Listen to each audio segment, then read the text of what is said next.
interesting, we did say earlier with the Currie Cup, if we're going to now every week pick the rookie of the week, it can be the same guy. And funny enough, two of the same guys put their hand up again. The very first one I want to speak about is Lucky Dube from the Dube. Dlepu, sorry. Lucky Dube is the musician. He's a musician. I've got that one wrong again, me with my names. What I wanted to say is, as Lucky from the Sharks Academy, he's really putting his hand up. And my reason for that is simple. He's got a very good service. If listening to him, he talks well, and he's physical when he must be.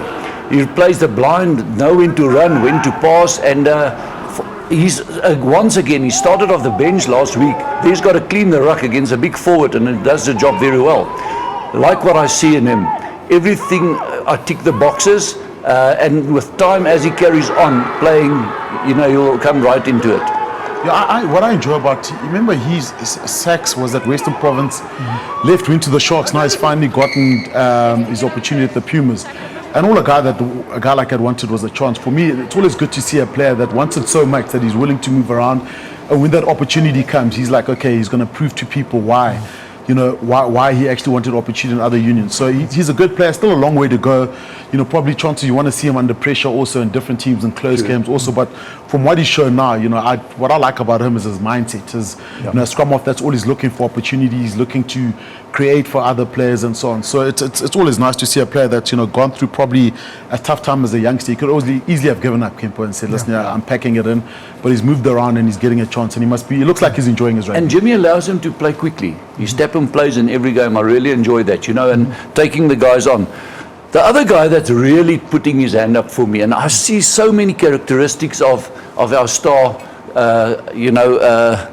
is Angelo Davids of Colby. The same feet, the same tenacity, the same speed. He might still have the edge on him, but I'm sure he's on the way getting there. He's always ready to get the cross kick. He calls for it. There, he just missed it. Remember, guys, last week he caught it and he scored that beautiful try. What I really enjoy about him is when he goes into the step and takes them on. Look what he does to Bismarck there. Bismarck is still chasing his shadow. He's still looking for him. So he's prepared to take on anyone. Definitely a 7 Springbok player, but now in the 15s where he's putting his mind to, you'll definitely see much more of him. Yeah, we saw more so. Remember, I think was it Super Rugby Unlocked when there was a gap where he played for the Stormers and then he actually went back to 7s. But between them, you look at Tristan Lates also looking good in the Currie Cup for Western Province. But I think Angelo Davids, a phenomenal player. We saw what he's done at 7s, and it's just transferring that. And you sort of get those moments of brilliance, which you like so much, that come through with him. But good under the high ball, good chasing, and a strong defender, and also tough to bring down. Very tough. He doesn't look like the biggest guy, but definitely good balance, and he can run over a couple of people also if he has to. Two players that perhaps aren't rookies. Matanzima for the Bulls had an outstanding game, and I think Swys Shimmi as well was absolutely outstanding yesterday, considering Province Pack was meant to be put under pressure. It certainly wasn't. I think we all feel it was the other way around. But Matanzima did exceptionally well in that game against Western Province, and Swys Shimmi yesterday as well. Sean. Yeah, exactly. Matanzima, I remember when he came, I think from under 19s to Super Rugby, and I actually hadn't seen a lot of him, and he settled down, had come back from an Achilles injury. But you're right, Kempo. He ticks all the boxes, but the only problem is he went to Queens like you. But besides that, he's a really good Thank you. He's a really good player. You see his offloading game, keen to run, almost like an extra loose forward. Scrums bloody well, mauls well, physical. Look at this offload from him, straight down. He dominated contact, balls in and out. Breaks first from the scrum. Dlepu breaks first from the scrum. Matanzima, good player. Look, he's just had the misfortune injury last year, but I think he'll be a lot further now in his career. But pretty young he's still a baby considered in prop ages. But he's still very young, as you said. 24 caps in Super Rugby so far.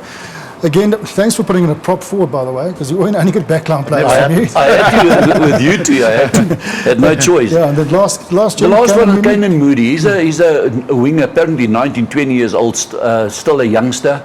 Another one, speedster. And speaking to one or two of the Bulls coaches about him, just to get my background on him, they really think he's going to be future. Very good chasing high balls, very good under the high ball, and then he's a finisher. Very balanced runner. Apparently, Shimmi, he's from your down Cape Town as well. So I want to see more of him. Look at that finish. For me, always, man. That's why I love my Pimpy so much. For me, a winger, you got to score tries. You got to finish. You can't now and then miss that ball. Or so, you know, you got to convert. Yeah. If there's opportunity, finish first. So that's the first box that I tick with him. He's a good finisher. So out of all those, Shimba, you've got the inevitable task of selecting a winner for the week. Look, for me, I would go with Angelo Davids, to be honest. You know, I've seen him Super Rugby unlocked. What he's doing now, I saw him how we played last week, I think, against the Lions. Very good, but you know, it's good. You know, I generally would go with the tight forward, but I like what I'm seeing from Angelo Davids. But also, you forgot to mention Sazi Sandi. Sorry, also Western Province did well, I thought, in the tight head side. So it's good to have two young up and coming props. You know, scrumming well. You know, good in the loose, but. My pick would go to Angelo Davids, purely from what he done last week and he's done this week. And this is against a losing cause, a rampant Bulls team, a strong Bulls team. And he got very few opportunities, but from the little ball he got, he tried to create something. You know, Shib, you're not often wrong, but you're right again. As long as you don't pick props and hookers too much. Robbie, yeah, for me that was. I think we're building the youngsters coming up. I still want to encourage other guys like Xander Du Plessis, who was almost here again. From the Greek side, didn't get enough opportunities though, so we want to add those numbers in the Currie Cup games coming up, you see, and see if we can really get the excitement going. Who's the next best guys on the horizon? Yeah, but how good is this? I mean, Kemp, a lot of people were saying too much rugby a month ago. What's going to happen? Currie Cup, Angelo Davids, you're speaking about, you know, Lucky Dlepu, we didn't really know much about Swys. You saw him for the first time now playing, and all these youngsters are coming back. Matanzima, if we only had one competition, he wouldn't be able to make us come back in the Currie Cup, you know. So there are benefits of having this rugby. Fine, people complain Currie Cup should be this time of the year or this time of the year, but the fact that it's this time of the year, you're actually getting to see new talent, new players that haven't played in 2 years, guys coming back from injury, and 18, 19-year-olds that are putting their hand up.